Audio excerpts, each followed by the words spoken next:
నమస్తే, welcome to పొలిటన్ media. భక్తి భాస్కర ఛానల్కి స్వాగతం. ప్రస్తుతం మనతో ఉన్నారు ప్రముఖ ఆధ్యాత్మికవేత్త, ప్రముఖ జ్యోతిష వాస్తు పండితులు, ఐకాన్ ఆస్ట్రాలజర్ గట్టుపల్లి సురేష్ బాబు గారు. మరి గురుగారితో మాట్లాడి మనకున్న సందేహాల గురించి అడిగి తెలుసుకుందాం. నమస్కారం గురుగారు. జై శ్రీమన్నారాయణ. గురుగారు, ఇప్పుడు 12 రాశుల వారికి సంబంధించి ఎందుకు నరదిష్టి ఉంటుంది, అసలు ఎంత కష్టపడినా కూడా వాళ్ళు వృద్ధిలోకి రావట్లేదని కొన్ని రాశులు అయితే మనం చేసాం. కాబట్టి ఇప్పుడు మేషరాశి వారికండి, ఎంత కష్టపడినా వృద్ధిలోకి రారు, అదేవిధంగా నరదిష్టి అనేది ఎక్కువగా ఉంటుంది. మరి ఆర్థికంగా ఎదగాలంటే వీళ్ళు ఎలాంటి పరిహారం చేయాలి, ఎలాంటి జాగ్రత్తలు తీసుకోవాలంటారు? అసలు ద్వాదశ రాశిలో ఏంటంటే మేషరాశి. ఈ మేషరాశి వారికి మామూలుగా స్వతహాగానే వీరు కొంచెం మొండితత్వంతో, మూర్ఖత్వంతో ముందుకు వెళ్తూ ఉంటారు. వీరి యొక్క గుణగణాలు కూడా చాలా అద్భుతంగా కనిపిస్తూ ఉంటాయి. ఎక్కడ పని కాకపోయినా మేషరాశి వారి దగ్గర పని అయిపోద్ది. ప్రపంచంలో ఎక్కడైనా డబ్బులు అడిగినా, ఏదైనా సహాయం కావాలని అడిగినా కూడా అందరి దగ్గర అయిన తర్వాత మేషరాశి వారి దగ్గరికి వెళ్తే వాళ్ళ దగ్గర ఇంకా దొరికిపోతుంది సహాయం. అలాంటి నమ్మకమైనటువంటి వ్యక్తిత్వం కలటువంటి మనుషులు, మాట మీద నిలబడే తత్వము అన్నీ ఉంటాయి. వారిలో ఎక్కువ అందరికీ కనిపించేది ఏంటంటే వీరు మంచివారు కాదు, కోపం ఎక్కువ, కోపదారితనం ఉంటుంది, వీరి దగ్గరికి ఎక్కువ వెళ్ళకూడదు, ఎక్కువగా తిడుతూ ఉంటారు, నోటికి ఏదో ఒకసారి మాట్లాడుతుంటారు. ఇవే తెలుస్తాయి ఎక్కువ జనానికి. కాకపోతే వాళ్ళ లోపల ఉన్నటువంటి మంచితనం అనేది తెలియదు. కష్టపడే వ్యక్తిత్వం ఉంటుంది, మాట మీద నిలబడే తత్వం ఉంటుంది, సాదాసీదైన మనుషులు వ్యక్తిత్వం చూస్తారు. వీరికి ఏదైనా పదవులు ఇచ్చినా, పలుకుబడి ఉన్నా వీరు ఎంతవరకు ఉండాలో అంతవరకే ఉంటారు. కానీ పదవులకి వీరు దాసోహం అవ్వరు. వీరు జెన్యూన్ పర్సన్, నెగిటివిటీ లేని పర్సన్ అనమాట. అలాంటి వ్యక్తులకి నరదిష్టి, నరఘోష చాలా ఎక్కువగా కనిపిస్తూ ఉంటుంది. అంతే కదా, మంచి వ్యక్తులు ఎవరైతే ఉన్నారో వారి మీదే కదా ఎక్కువ నరదిష్టి ఉండదు. ఇక వీరి జీవితంలో ఎదుగుతున్నారు, ఎదగకూడదు, అన్నీ సంపాదించుకుంటున్నారు అనేటువంటిది. ఇక జీవితంలో మళ్ళీ వీరు ఎదగకుండా చేసిన తత్వం ఎవరికి అవసరం అంటే వారి చుట్టూతున్నటువంటి బంధుమిత్రులకి, అలానే స్నేహితులకి. వారి చుట్టూతూనే ఉంటారు కదా. నలుగురు ఒకే దగ్గర ఉన్నప్పుడు వారిని పొగిడినప్పుడు వీళ్ళకి ఏంటంటే వ్యసనం వస్తుంది. వీరికి ఒక్కడిని ఎందుకు పొగడాలి అనేటువంటి వ్యసనంతో వారి మీద ఏదైనా చెడు క్రియ కూడా చేయించవచ్చు. ఆ చెడు క్రియ చేయించడంతో జాతకంలో ఉన్నటువంటిది ఏదైతే ఉందో అదృష్టం, ఆ అదృష్టం అనేది పోయేసి ఆ చెడు క్రియ మాత్రం మిగిలిపోతుంది. అప్పుడు వీరు ఏ పని చేసినా ముందుకు వెళ్లకుండా అష్టదిబ్బందిని అయిపోయేసి నడజము, బ్లాక్ మ్యాజిక్, వశీకరణం, బాగాలు ముగ్గే చేయిస్తారన్నమాట. ఆ చేయించిన తరంలో మేషరాశి వారికి ఏంటంటే అనుకున్న పనులు అవ్వవు, పనులు ముందుకు వెళ్లకుండా పెళ్ళిళ్ళు కూడా అవ్వవు. పెళ్లి కాని వారికి పెళ్ళిళ్ళు అవ్వవు. పెళ్ళైన వారికి భార్యాభర్తలు విడిపోవటమా, ఇంట్లో సంకేత భావం లేకపోవటమా, వాస్తు ప్రకారం బాగాలేకపోతే అది కూడా కొనుక్కొచ్చినట్టు, మళ్ళీ వీళ్ళు దశ బాగాలేకపోతే మూలిగ తాటికే పడ్డట్టు, ఇంకా అన్నీ కూడా ఒకసారి కలిసి వస్తాయి అన్నమాట వీళ్ళకి. అలా కలిసి వచ్చే తరుణంలో వీరందరూ విడిపోవటం లాంటివి జరుగుతూ ఉంటే అప్పుడు ఎంత పని చేసినా ముందుకెళ్ళరు. ఇచ్చిన మాట తీసుకోవడానికి, ఇచ్చిన మాట వారికి జవతాటకుండా ఉండేందుకు, వాళ్ళకి ఇచ్చిన మాట ప్రకారంగా సహాయం చేసేందుకు కూడా వారి దగ్గర ఏమి ఉండవు. వారిని ఎవరు పట్టించుకోరు కూడా, అందరూ దూరమవుతూ ఉంటారు. ఇలాంటి సిమ్టమ్స్ ఎవరిలోనే ఉన్నాయంటే మాత్రము అది జాతక ప్రకారంగా కాదు. పోని ఎక్కడికైనా వెళ్ళేసి నోమో, యజ్ఞమో, యాగమో, హోమో, దపమో, చపమో, దానమో చేస్తామనుకోండి, మీకు మేమే చేయించిన క్రయ వేరు. ఆ క్రయ ప్రకారంగానే మనం ముందుకెళ్ళాలి. లేదు వేరేదేదో నేను పూజలు చేస్తా, హోమాలు చేస్తా అంటే దాని ద్వారా పాజిటివ్ వస్తుంది కానీ నెగిటివ్ పోదు. ఇది ఒకటి గ్రహించుకోవాలి. దీని ద్వారా ఏంటంటే వేల రూపాయల డబ్బులు పోగొట్టుకుంటున్నారు ఆ పూజని, ఈ హోమం అని. కానీ అలా పోదు, ముళ్ళుని ముళ్ళుతోనే తీయాలి. అసలు మనకి ఏం జరిగిందో తెలుసుకోవాలి మొదటిగా. ఆ తర్వాత మాత్రమే మనం ఏం చేయాలనేది పరిహారం ఉంటుంది. అలానే ఇంత మంచివారికి ఈ యొక్క చెడు క్రియలు చేయించడము. ఇక నరదిష్టి, నరఘోష అయితే వీరు ఏదైనా వ్యాపారం చేస్తున్నా, వృద్ధిలోకి వస్తున్నా, ఎందుకంటే కొత్త షర్టు, కొత్త శారీ కట్టుకుంటే కూడా వీరు ఎంత బాగున్నారని చెప్పేసి అని వారి మీద దిష్టి దూరం తగులుతుంది. ఇక వీరికి దిష్టి దోషం రావడానికి మరొక కారణం ఏంటంటే గ్రహాల్లో చంద్రుడితో పాటు ఇప్పుడు మేషరాశిలోని శుక్రుడు ఉన్నారనుకోండి, గోచార ప్రకారంగా పుట్టినప్పుడు గోచారంలో శుక్రుడు ఉన్నారనుకోండి, స్వస్థానంలో శుక్రుడు ఉన్నా, 2, 6, 9లో శుక్రుడు ఉన్నా, గురువు 3, 2, 9లో గురువు ఉన్నా, అలానే వీరిలో రవి సొంతింట్లో అంటే చంద్రుడితో పాటు రవి కానీ, చంద్రుడితో పాటు శుక్రుడు కానీ ఉండడంతో దాంతోపాటు 6, 7వ స్థానంలో రవి ఉండడం కానీ, ఇలా ఉన్నప్పుడైతే వారు అందరిని ఆకట్టుకునే తత్వంతోనూ, ముందు చూపుతూ ఉంటూ, చాలా తెలివి కలవాళ్ళతో ఉంటూ, ఏ వ్యాపారం చేసినా వృద్ధిలోకి వస్తూ ఉంటారు. రాజకీయ రంగం, ఇంకేదైనా రంగాల్లో కూడా ముందుకు వెళ్తూ ఉంటారు. ఎక్కడ వారు ఎవరికి దొరకరు, దినదిన అభివృద్ధి అవుతూ ఉంటారు. అలాంటి వారి మీద ఇంకా ఎక్కువ ఉంటుంది మేషరాశి వారి మీద. అలాంటి వారి మీద చెడు క్రియలు ఉండడంతో ఇవన్నీ కూడా నరదిష్టి, నరఘోష, శత్రుపీడ, చెడు క్రియలు, ఆరోగ్య సమస్యలు కూడా ఏర్పడేది దాంతో. ఇలాంటి ఆరోగ్య సమస్యలు వస్తాయంటే కనుక ఈ మేషరాశి వారు కాబట్టి వీరికి బ్లడ్ రిలేటెడ్ సమస్యలు ఎక్కువ కనిపిస్తూ ఉంటాయి. ఈ హార్ట్కి సంబంధించిన వాల్ సమస్యలు కానివ్వండి, గాలిబేటర్లో స్టోన్స్ కానివ్వండి, లివరు, కిడ్నీస్ ఇలాంటివి పాడైపోవడం కానివ్వండి, బ్యాక్ పెయిన్, షోల్డర్ పెయిన్స్ రావడం కానీ ఇలాంటివి ఎక్కువగా వారికి బాధిస్తూ ఉంటారు. దాంతో వీరు అనీజీ అయిపోతూ ఉంటారు, చేయాల్సిన పని చేయకుండా పోతుంటారు, ఎవరికైనా డబ్బులు ఇచ్చి కానీ వస్తు రూపం కానీ ఇచ్చి మోసపోతూ ఉంటుంటారు. అలాంటి వారు ఎక్కువ ఇబ్బందులకి బానిస అవుతూ ఉంటారు.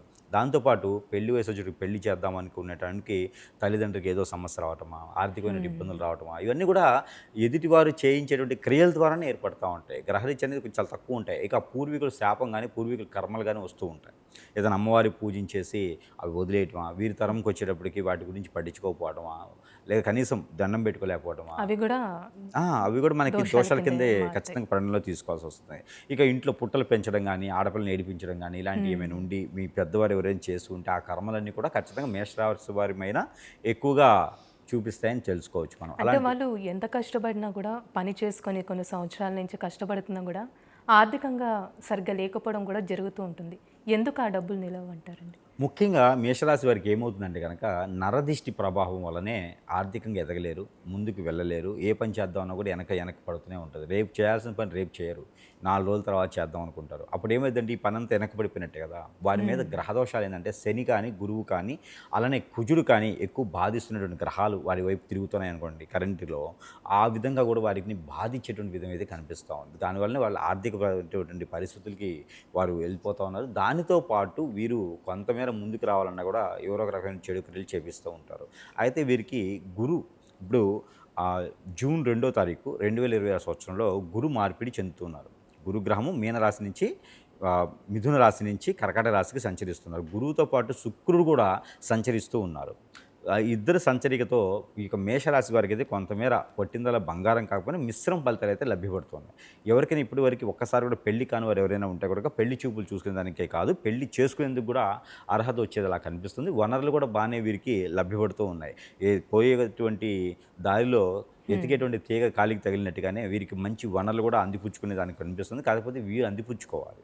నాకు వద్దు అవసరం అంటే ఎవరేం చేయలేరు కదా, అడగంది అమ్మాయిన పెట్టదు. కాకపోతే వీరు ప్రయత్నం పూర్వకంగా చేయాలి. ప్రయత్నం చేస్తేనే వీరికి వనరులు కూడా లభ్యపడతాయి. అయితే వీరికి వివాహం పరంగా ఎలా ఉంటుందండి వివాహ జీవితం? వివాహం చేసుకుంటే కొట్టుకున్నా తిట్టుకున్నా ఏమైనా సరే బాగానే ఉంటుంది.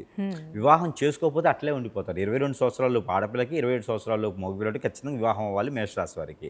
లేదు అంటే మాత్రం ఖచ్చితంగా వీరికి వివాహం ఆలస్యం అవటమా, లవ్ ఫెయిల్యూర్ అవటమా, పెళ్ళైన తర్వాత బలవంతంగా పెళ్లి చేసుకుంటే కూడా భార్య భర్తలు సుఖంగా లేకపోవటమా, భార్య భర్తల సంకేత భావం లేకపోవటం, పిల్లలు పుట్టకపోవటమా, ఆస్తులు తగాదాలు రావటమా, ఇద్దరి మధ్య మనస్తాపానికి గురి అవటం అలాంటివి ఖచ్చితంగా లభ్యపడతాయి. కాబట్టి 22 సంవత్సరాలలోపు అమ్మాయి పెళ్లి చేస్తుంది, 27 సంవత్సరాలలోపు అబ్బాయి పెళ్లి చేస్తుంది. పెళ్ళి అయిన తర్వాత వీరు ఏదైనా నిలతొక్కునేదానికి కానీ, నిలబడేదానికి కానీ, జాబ్లో కానీ, బిజినెస్లో కానీ, వెసులుబాటేదానికి కానీ చాలా అద్భుతంగా ఉంటుంది. కాబట్టి పెళ్లి చేసుకోవడానికి గొప్ప విశేషం. కాబట్టి ఈ నరదిష్టి నరఘోష కూడా తీసేసుకునే దానికి కూడా పరిహారాలు కావాలి. పూర్తిగా నరదిష్టి కాదు, ఇంకా వీరి మీద చెడు క్రియలు ఉన్నాయి అనుకుని నమ్మేటువంటి వారు అందరూ కూడా గురువుగారిని సంపాదిస్తే, ఎక్కడైనా సమీపంలో ఉన్న గురువుగారిని సంపాదిస్తే వీరికి సమస్యకి పరిష్కారం చూపించబడతారు. ఆ గురువు కూడా ఒరిజినలే ఉండాలి.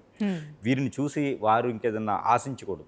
ఆశించేటువంటి గురువులకి ఏమి ఉండదు. ఇక అలాంటి పరిహారాల నిమిత్తం కూడా ఏం పెద్ద చేసుకోవడానికి కనిపించదు అనమాట. అలానే వీరికి నివృత్తి అవ్వడానికి ఖచ్చితంగా గురువుని సంప్రదిస్తే సరే. లేదు అంటే కనుక ఇలాంటి దోషాలు పోయితే వారికి అనుకున్న పనులు కానీ, సాధించుకునే దానికి కానీ, గోల్స్ వారికి ఏదైతే అనుకుంటారో సాధించుకునేందుకు ఎక్కువ ప్రయత్నం చేసుకోవచ్చు. లేదంటే మాత్రం ఖచ్చితంగా ఇబ్బంది పడేదానికే కనిపిస్తూ ఉంది. మరి మేషరాశి వారండి ఎలాంటి విషయాలు కొంచెం జాగ్రత్తగా ఉండి నడుచుకోవాలంటారు? అసలు వీరు ముఖ్యంగా బంధుమిత్రులతో జాగ్రత్తగా ఉండాలండి. మేషరాశి వారు మనం చేసేటువంటి ఏ పని అయినా కూడా వారికి చెప్పకూడదు. మీరు లాస్ అయ్యారా, లాభం వస్తుందా, నష్టపడ్డారా, ఇవన్నీ కూడా మేషరాశి వారే ఉంటే కనుక వీరు వేరే వారికి ఎవరికి కూడా బంధువు ఉన్నాడు, మిత్రులు ఉన్నారు, నా శ్రేయోభిలాషులు ఉన్నారని చెప్పి ఎవరికి చెప్పకూడదు. మన పర్సనల్ విషయాలు అప్పు ఉందా, తప్పు ఉందా, నువ్వు తెలియదా, తిన్నావా, ఎవరికి చెప్పకూడదు.